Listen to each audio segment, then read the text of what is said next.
We really don't have any agenda. We're just gonna kind of talk about what we heard yesterday, um, and some interesting takeaways. Nicola, you said you wrote out kind of a list, am I right, of a few I takeaways? mean, again, it's the notes that only really make sense to me, but just some things that, we took in a lot of information yesterday. A lot of it, I think that maybe we knew. A lot of it, I think, was just heavy. That's a lot to take in. But it's nice to see that locally we are seeing improvements with the ridership on Kitsap Transit, and that is starting to pick up, and services are starting to come back.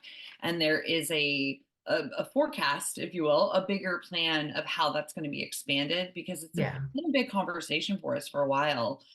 So seeing that, increasing in the pickup of that use and the potential growth that is there, I think is really exciting and promising for what's to come. And then Dr. Crawford's presentation, again, one of those things that was like, hey, this is a really positive light in all that we're taking in right now. Out of the 21 grants that were statewide, or I'm sorry, not grants, bonds that were proposed statewide, he was one of 7 that actually made it through. yeah, It's really exciting to see that we have a community that is really engaged and really concerned and really willing to do the work, if you will, to move our schools forward, to get our transportation up, to put that effort and energy into really doing these things that we have all been talking about for, I feel like, forever, but yeah. for quite a while now. So I think those were the 2 biggest highlights. I also found it really interesting just having the conversations with, um, the builders and Bob getting up there and kind of just going like, "Hey, here are some issues that we're still running into." Mm, And the goal obviously will be to, like, what are the solutions? What are the workarounds? How do we turn that to a positive? But Yeah. I think those were the biggest things for me that I found valuable. Yeah. I forgot to mention at the start, I should have, that we're talking about our target housing, the Kitsap County Association of Realtors target housing event that we had yesterday. Um, one thing, going back to the superintendent's presentation, and we've heard this from him as well as from, the Bainbridge superintendent, is that the state is not fully funding essential education. They're funding basic education, which you would think basic education would be essential, right? But no. And that they've just developed this formula that they've pulled out of the air and developed it a long time ago, haven't revisited it in ages. And so consequently, our schools are not getting the funding from the state that they really should be getting. And I don't know, um, how we can advocate to our legislature to revisit that. Yeah. Um, do you have some thoughts on that? As far as the advocacy part, I know there are several groups and unions and people that are down there in Olympia pounding the pavement and really pushing to support our schools. Um, Hmm. I would have to put some more thought into that, obviously have some conversations and, get my wheels turning, but I we have to fund our schools. We have to support the education of our students. And I don't care what income level or reading level, like, we have to love these kids. We have to support them. And Yeah, that's without question. I think the way he broke it down and explained, hey, this is how we are funded, and this is the math they're using from whenever, yeah, I think that was really eye-opening for a lot of people. I have been fortunate to have seen part of this presentation before. I saw the whole thing before the event, and had that conversation with him. And I pushed back on him, like, hey, make this make sense to me. And I am fortunate that he is just so lovely. And he's like, oh, okay. And, yeah, we really broke it down together. So giving a room full of people a better understanding of that math, I think, is a big eye opener. yeah, And I have a privilege of having access to people who will pick up the phone when I call, and so pushing for, who do I talk to? How do I move the ball? How do I get my government affairs team in order? Like, how do I get yeah. them behind this? I think that's a great focus point for us because that will impact our businesses as realtors, aside from just our community. But having people Yeah. who want to move into these communities and seeing that we're supporting our schools and that we understand what's valuable to them, it's twofold. We get to support the Yeah. community and we're more well educated and a better value to our clients. Yeah, absolutely. I agree. The other thing that kind of struck me, going back to Michael Lewis, he was saying that, government has very few tools that they can use to really affect the housing sector. Um, and so it really becomes up to the community Yeah. to get out there and, you know, try and affect change. Yeah. And I mean, he touched on like it's about relationships, which any of us who have been in real estate long enough know that like that's the lifeblood of what we do. That's how we feed our families and pay our mortgages is our relationships. And Yeah, people, going, oh, I had a great realtor, or my friend does this, or, let me connect you. Those things are what keep us growing and what keep us going. And so I think him putting it in the context of like having good relationships, but also not steamrolling people and not being like, oh, you got to fix this now, but having conversations with people. And these events are great yeah, for that because we have the opportunity to, like sit around and chat with Phil Cook for a little while or yeah, whatever it may be. But building those relationships outside of just our sphere and outside of somebody who is going to buy or sell real estate with us, yeah, those things make a difference. And yeah, I think in the long run, as we continue to grow and as we continue to be involved, that will be more impactful than we realize. yeah, yeah. I think you're right. I don't know why, but what you were saying just took me back to last spring's Target Housing event that we had. And the speaker, I can't remember the gentleman's name, but the speaker that we had, that is a professor, and he's written that book that, um, Oh, yeah. homelessness is a housing issue. Like, Greg I think Colburn. that was, yeah, yeah. And, just talking about it's really this lack of supply and the crash of 2008 when all the builders went out of business and that hasn't come back, that has really driven this crisis that we're in now. um Yeah, I mean, it definitely I lived in Texas at that time, so we were already really populated. Um, and my aunt was in real estate, which is kind of what drove me to real estate in the first place. Um, but we had supply, we had homes, and learning as I moved here to Washington years ago now, kind of the backlog and the lack of housing leading up to that was only further setting us back. yeah, So we, the first event that we held, Target Housing, and we're at like 1990s level supply need. And we have a unique opportunity right now. We're doing the comp plan. We've tried to be as engaged as possible and sending public comment and reading through hours of documents at times. But to be a voice and go, hey, like this is great, but are we really projecting properly? Are we considering the boat that's coming in or yeah, this summer, or the boats that will be coming in over the next few years? And like, I know that we're projecting for the future, but I think it's on us to really put the pressure on to go, are you considering these other things? yeah, Probably. The answer is probably yes.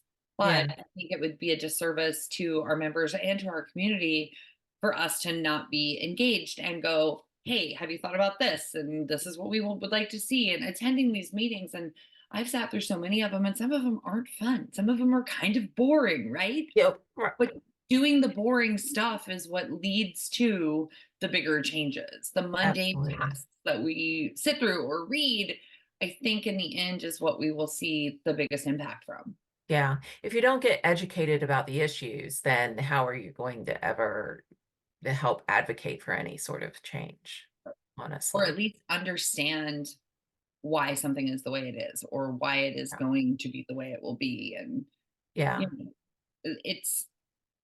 it's great to go, we need more houses. Let's put it here. Let's do this. And then get all excited about it, but you've got to go back and look at, okay, do we have access to water? Do we have access to sewer? What is the power like? What is Yeah. this, like, what is the whole picture? Because I'm the first one to get very excited about something and then go, okay, hold on, I've got to dial it back and like let me step through this Yeah. process because I'm going to miss something. So while we want to push for more homes, more homes, more homes, we also need to educate ourselves in what the reality is of connecting to sewer or water or power or accessible and access to healthcare. There's all Yeah. these other things that come into play, that we are in a unique position right now with the comp plan that we can kind of go, okay, you are considering this, you're not considering that. This is our Yeah. thought, you know. So Yeah. Absolutely. yeah. That's interesting you mentioned Texas because I'm from Houston. And so my perspective coming in, I've been here almost 5 years now, Mhm. but it's it's a real mind shift because, Houston, you build everywhere and there's no zoning in Houston. So the getting my mind wrapped around this whole idea of zoning and the government saying what you can do with your lot was a little different. Yeah. But you also look at Houston back to was it Greg, the speaker last year? He Mhm. used Houston as one of those shining examples of housing affordability. And it's back to that whole thing of, well, there's no zoning, all of the zoning is really, it's not like it's chaos, it's not chaos, but Yeah. all the zoning is done through deed restrictions and master plan communities. And I thought that was interesting then yesterday when they brought up the fact that back in the 90s, the developers could do lots of interesting things in these master plan communities here in Washington. And then now they can't. Uh, And at least where I was, because I was in the DFW area, septic wasn't super relevant at all. yeah. Like everyone was connected to sewer. And so I think we have some unique differences here that you don't face in other parts of the country. Mhm. Like wetlands was not something that I had to navigate ever. I didn't know what it was. You know what I mean? So there are these things that we Yeah. have here that are unique to us. Yeah. But that being said, there's enough time that has passed. There's enough research that has been done. Like we have these great resources. We now know how to navigate that. And Mhm. it's just one, education, and then putting in the work. Yeah. And that's the hard part, in my opinion. Yeah. So there's unique challenges everywhere. But yeah, I mean, in DFW, there was never not construction. There was never not homes being built. Some of them had really large lots. Some of them you could hear your neighbor sneeze in their kitchen. And Yeah. I think here we all kind of have a little bit different perspective and a little bit like we like the uniqueness of our area and we don't want to take away from that.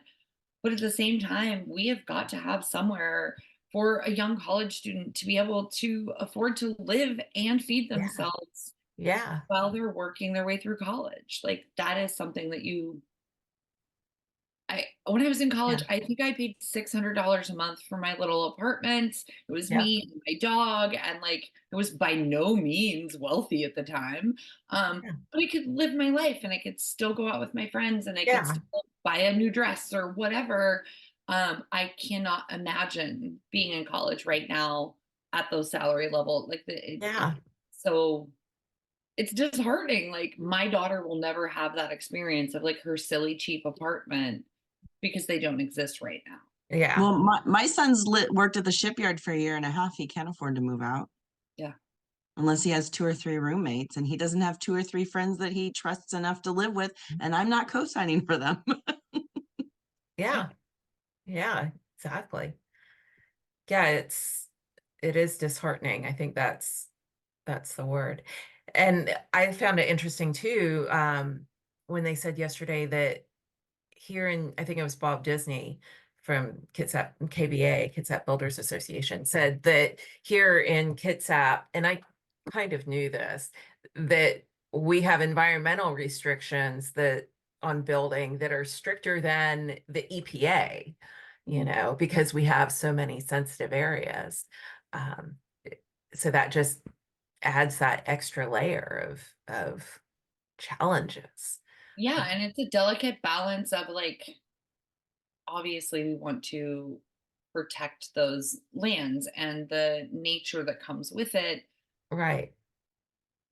And again, this is my opinion, like at what point have we overdone that and we prevented ourselves from growing? Is Yeah. there a point where that happens? Those are things that I think we probably all struggle with, and I'm sure at the state level they do too. Is where do we draw the line? Where do we Yeah. overprotect areas or really dig hard at not cutting down trees? At some point that may It, not be the right choice. yeah. When are we I being don't know the NIMBYs? answer to that. Right. Yeah. So, and like I said, transit with John Clausen and saying like, hey, it's picked up and we have all these goals and we kind of see where we could go with that. That's awesome. But we also have to have somewhere for people to live to access these things. And Yeah. it's a delicate balance. And my daughter goes to school on Bainbridge Island, and the commute there every day is exhausting right now. And there's more to come. And so navigating Yeah. some of that as well as just as a community is frustrating because I can see where we're headed. It's Mhm. going through it that is very difficult. So Yeah. Yeah. I feel like I've been hogging the conversation. Does anybody else have any takeaways they'd like to insert? More No. of a question on my part. I got kind of the cliff notes from Rebecca from yesterday's topics, but kind of an overarching question is, as not a realtor, how in your action for the realtors in the conversation, I'm very curious about how these topics influence your day-to-day operations and how you communicate to your clients. To kind of further these things along, if that makes sense. Maybe does that make sense?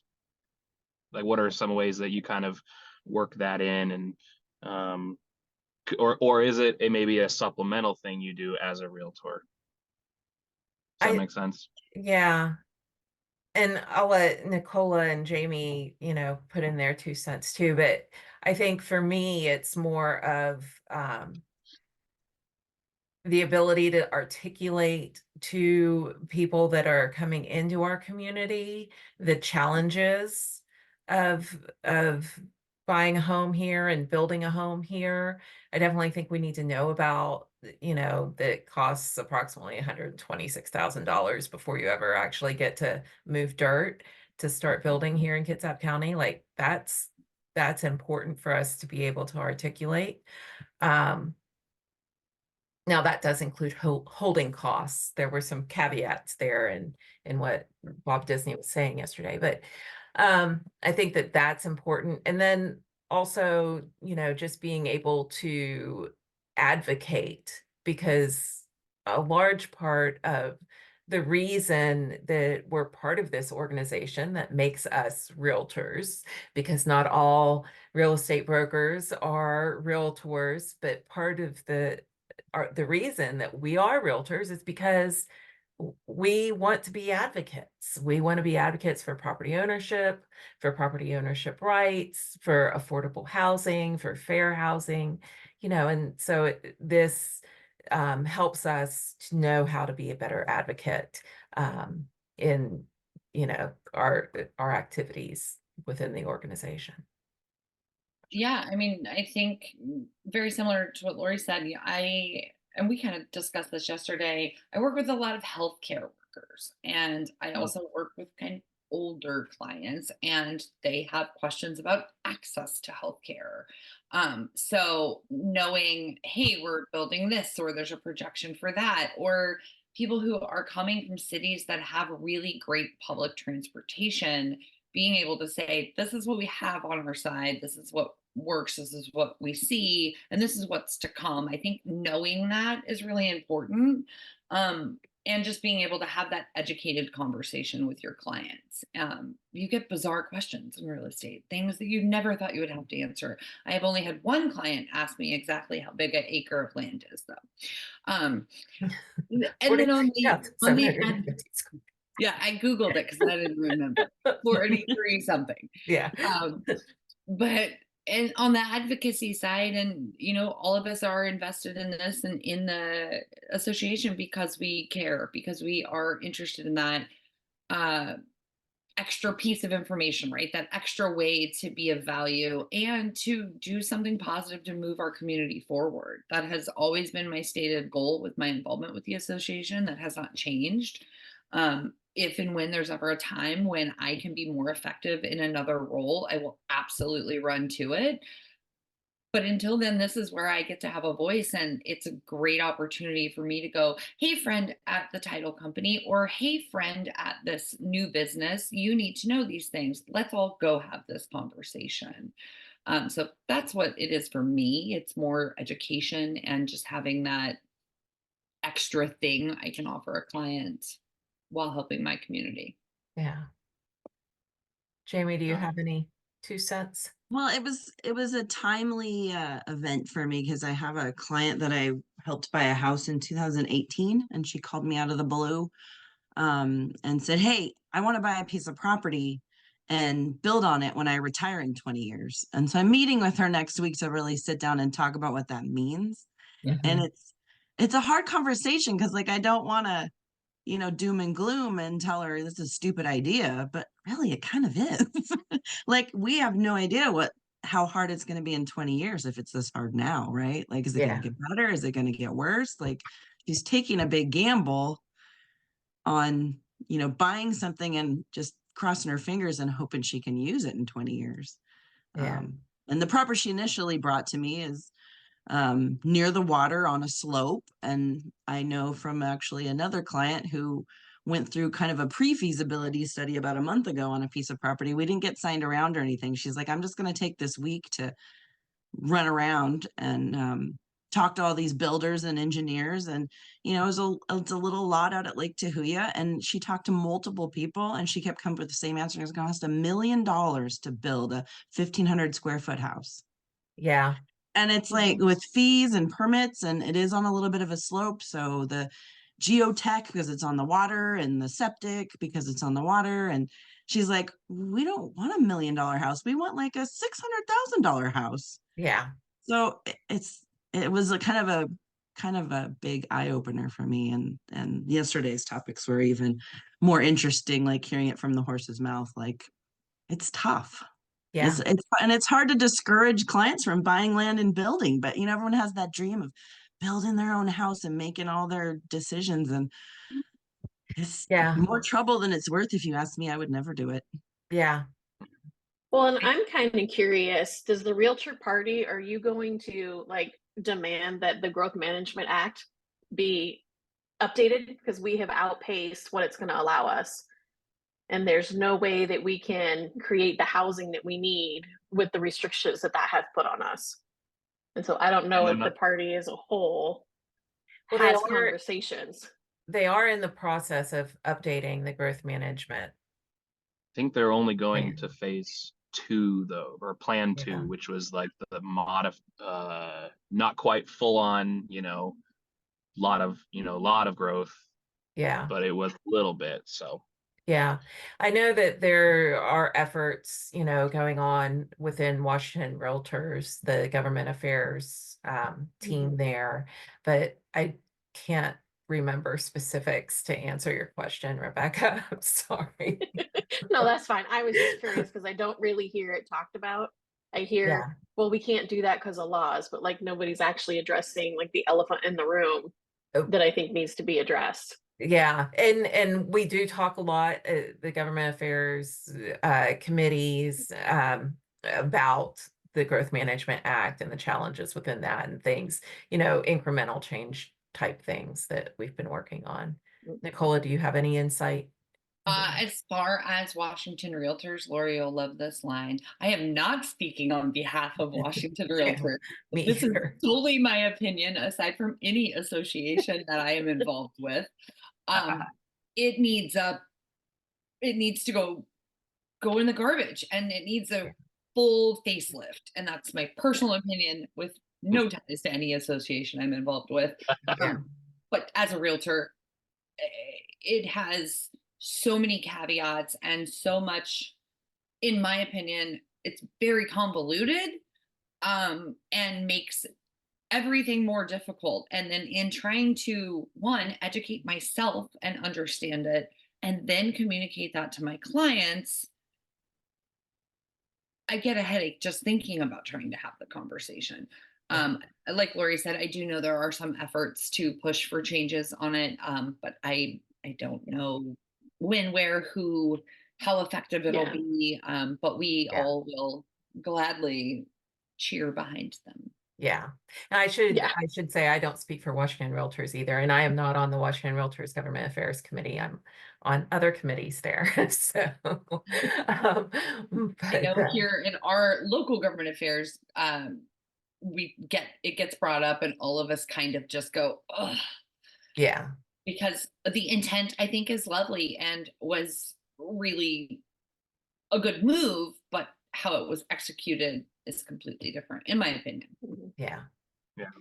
Well, and there's a lot of groups too in the community that don't want a lot of growth. You know, I've lived most of my life in the rural restricted area along Barker Creek, so that stretches all the way from Island Lake all the way down and through into the Sound, and that's rural restricted 1 to 10. And when my folks bought their property in that area, it was 1 to 5. So they've grandfathered in, but and that's a big part of what the county development phase plans have been talking about, is because of the big Island Lake development of the old Island Lake camp grounds, and there's a huge contingency of our neighbors that are against it. They don't want it. And then Yeah. there's another contingency that do, and most of the people that do have some land along the side of in the rural areas. So it's a complicated and multiple interests that don't Yeah. always align. Yeah. And that's one of those things that I think we will always have to find the balance and navigate. You know, people want to address the homelessness issue, but they don't want to build, or they don't want you to have places to park, and there's always a debate about it, and that's fine, that's natural. I think debate is good. Yeah. Discourse is good.